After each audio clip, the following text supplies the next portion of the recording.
বন্ধুরা, ভিডিওটা সম্পূর্ণ দেখুন। বুদ্ধি থাকলে যে কোনো পরিস্থিতিতে বিপদ মোকাবেলা করা যায়। দেখুন ছিনতাইকারীর হাত থেকে কিভাবে নিজেকে রক্ষা করলো। ছিনতাইকারীগুলো দেখার পরে সে কি করলো, মহিলার একটা পলিথিনের মধ্যে নিজেকে লুকিয়ে ফেললো সুন্দরভাবে।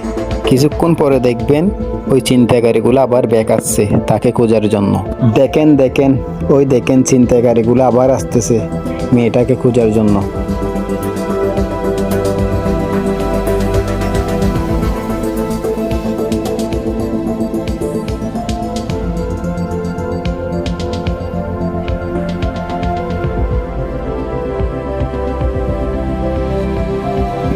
দেখেন খুঁজতে খুঁজতে পাগল হয়ে যাচ্ছে, কিন্তু তাকে খুঁজে পাচ্ছে না।